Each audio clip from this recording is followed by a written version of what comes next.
Hello everyone, কেমন আছো তোমরা সবাই? আশা করছি সবাই অনেক ভালো আছো, আমিও অনেক ভালো আছি। আর আমি চলে এসেছি আমার চ্যানেলে আরও একটা নতুন রেসিপির ভিডিও নিয়ে। আর আমার আজকের রেসিপি হচ্ছে ডাব চিংড়ি। তা আমি কীভাবে ডাব চিংড়িটা বানাই আজকের ভিডিওতে সেটাই তোমাদের সঙ্গে শেয়ার করব। তো ভিডিওটা শেষ পর্যন্ত দেখতে থাকো। আশা করছি আজকের রেসিপিটা দেখতে তোমাদের খুব ভালো লাগবে। তো চলো এখন রেসিপিটা শুরু করি। ডাব চিংড়ি করার জন্য প্রথমেই নিয়ে নিয়েছি দুটো ডাব। এই যে প্রথমেই ডাবগুলোকে ওপরের যেই শক্ত অংশটা থাকে সেটাকে ছাড়িয়ে নিয়েছি। এবার এই যে সাদা অংশটা দেখতে পাচ্ছ ছাড়ানোর পর এই জায়গাটাকেও আমি ছুরি দিয়ে খুব ভালো করে কেটে নিব। আর কেটে নেওয়ার পর এই কাটা অংশটা কিন্তু ফেলে দেবো না, এটাকে রেখে দেব। পরে কিন্তু ডাব চিংড়িটা রান্না করার সময় এই অংশটা দিয়েই আমি এটাকে ঢাকনা দিয়ে রান্না করব, তাই এটাকে সরিয়ে রাখবো। আর এই ডাবের তলের দিকটাও কিন্তু আমি হালকা করে কেটে নিয়েছি যাতে এই ডাবটা এক জায়গায় দাঁড়িয়ে থাকে, উল্টে না যায়। তারপর আমি একটা ছুরি দিয়ে এখন ডাবটাকে ফুটো করে এর জলটাকেও একটা পাত্রের মধ্যে ঢেলে নেব।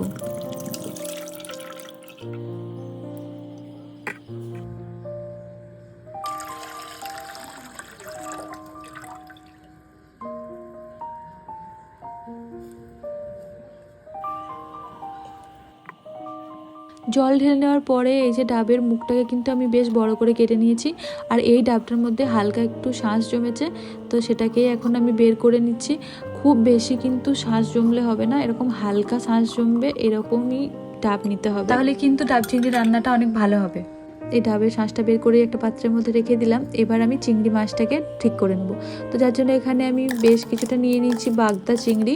তো তারপর এর মধ্যে আমি দিয়ে দিলাম পরিমাণ মতো লবণ, আর তারপর দিয়ে দেবো এর মধ্যে পরিমাণ মতো হলুদ। তারপর সব কিছুকে খুব ভালো করে মেখে এটাকে আমি 10 মিনিটের জন্য ঢাকনা দিয়ে রেখে দেবো। যতক্ষণ চিংড়ি মাছটা ম্যারিনেট হচ্ছে অন্যদিকে আমি একটা মশলা বানিয়ে নেব, যার জন্য এখানে একটা মিক্সিং জারের মধ্যে নিয়ে নেব 2 টেবিল চামচ সর্ষে, 1 টেবিল চামচ কালো সর্ষে আর 1 টেবিল চামচ সাদা সর্ষে। সর্ষেটাকে ভালো করে ধুয়ে জল ঝরিয়ে নিয়ে নিলাম। এবার এর মধ্যে দিয়ে দেবো 1 টেবিল চামচ পোস্ত, তারপর দেবো 2 টেবিল চামচ কোড়ানো নারকেল, আর সবশেষে দেবো 4টে কাঁচা লঙ্কা। তারপর এটাকে আমি খুব ভালো করে ব্লেন্ড করে একটা স্মুথ পেস্ট তৈরি করে নেব। আর যার জন্য এখানে পরিমাণ মতো আমি ডাবের জল দিয়ে দেবো এই পেস্টটা বানানোর জন্য। আর এই পুরো রান্নাটাতেই কিন্তু কোনো রকম খাবারের জল আমি ব্যবহার করব না। আমার যখন জলের প্রয়োজন হবে আমি এই ডাবের জলটাই ব্যবহার করব, তাহলেই কিন্তু এই ডাব চিংড়ির স্বাদটা বেশি ভালো হবে। তো এখানে আমার পেস্টটা তৈরি করে নেওয়া হয়ে গেছে। তো চলো এবার পরবর্তী স্টেপে যাই। এবার আমি কড়াইয়ের মধ্যে 4 টেবিল চামচ মতো সর্ষের তেল গরম করে নিয়েছি। এবার এই তেলের মধ্যে আমি চিংড়ি মাছগুলো হালকা করে ভেজে তুলে নেব।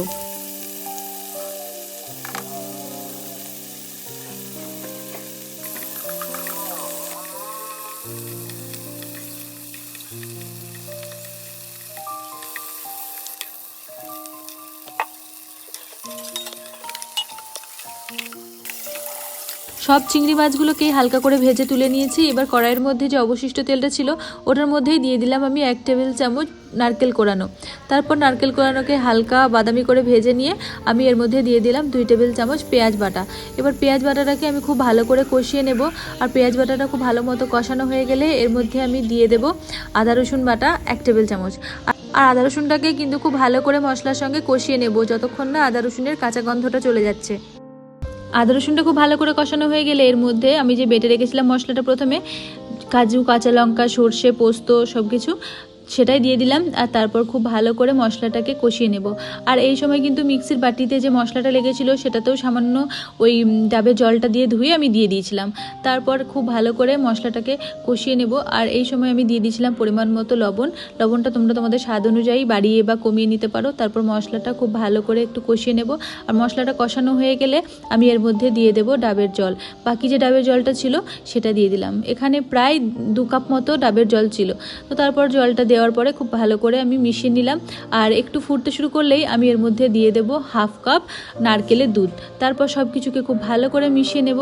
আর এই জলটা যখন খুব ভালো করে ফুটে যাবে তখন এর মধ্যে আমি যে চিংড়ি মাছটা হালকা করে ভেজে রেখেছিলাম সেটাকে দিয়ে দেবো। চিংড়ি মাছটাকে দেওয়ার সঙ্গে সঙ্গে কিন্তু গ্যাসের ফ্লেমটা অফ করে দিয়েছিলাম। আর গ্যাসের মধ্যে কিন্তু বাকি রান্নাটা হবে না, বাকি যে রান্নাটা হবে সেটা কিন্তু এই মাছটা ডাবের মধ্যে রান্না হবে। তো তার জন্য এখানে ডাব দুটোকে আমি নিয়ে নিয়েছি। এবার ডাবের মধ্যে আমি প্রথমে কিছুটা চিংড়ি মাছ আর চিংড়ি মাছের যে মশলাটা আছে সেটা দিয়ে দেবো। তারপর এর মধ্যে দিয়ে দেবো 2 টেবিল চামচ ওই যে ডাবের শাঁসটা প্রথমে বেরিয়েছিল সেটা। তারপর আবার ডাবের যে বাকি অংশটা রয়েছে সেটাতে চিংড়ি মাছ আর চিংড়ি মাছের যে মশলাটা আছে সেটা দিয়ে দেবো।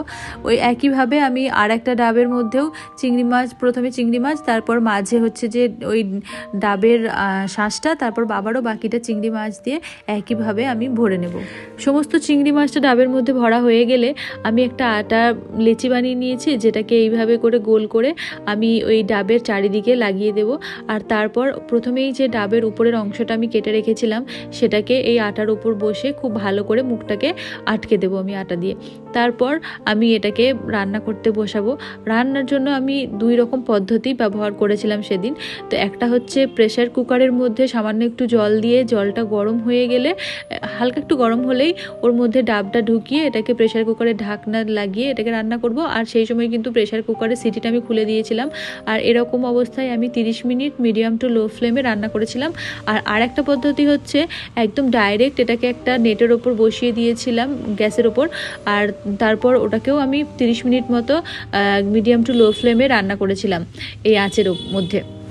তো যেটা আমি বুঝতে পারলাম, প্রেশার কুকারে যেটা আমি রান্না করেছিলাম 30 মিনিট, ওটাই কিন্তু বেশি ভালো হয়েছিল। তোমরাও পরে দেখে বুঝতে পারবে। প্রেশার কুকারে ভরা যেই ডাবটা ছিল ওটা যখন আমি ঢাকনাটা খুলেছিলাম তোমরা দেখতেই পারবে ওটা থেকে কিন্তু অনেক ধোঁয়া উঠছিল আর ওটার গ্রেভিটাও অনেক গাঢ় হয়েছিল। কিন্তু আমার ওই যেটা আমি আগুনে ডাইরেক্ট পুড়িয়েছিলাম ওটা কিন্তু খুব একটা ভালো করে হয়নি। তো পরে আমি আবারও ওটাকে প্রেশার কুকারে কিছুক্ষণ রান্না করে নিয়েছিলাম, যেটা আর আমি দেখাইনি। তো দুরকমভাবেই তোমাদেরকে বলে দিলাম কোনটাতে বেশি ভালো হবে। তোমরা বুঝতেই পেরেছো প্রেশার কুকারেরটাই কিন্তু বেশি ভালো হবে, কিন্তু আঁচেরটাও ভালো হবে, কিন্তু ওটাতে সময়টা একটু বেশি লাগবে। যাই হোক, আজকের এই ডাব চিংড়ির রেসিপিটা তোমাদেরকে কেমন লাগলো অবশ্যই কিন্তু কমেন্ট করে জানাবে। আর যদি আমার ভিডিওটা তোমাদের ভালো লেগে থাকে অবশ্যই কিন্তু একটা লাইক করে দিও।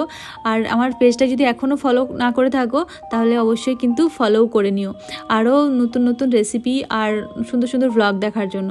ঠিক আছে, তো আজকের মতো টাটা বাই বাই। দেখা হবে পরবর্তী কোনো একটা ভিডিওর সঙ্গে। ততক্ষণ সবাই খুব ভালো থাকবে, সুস্থ থাকবে।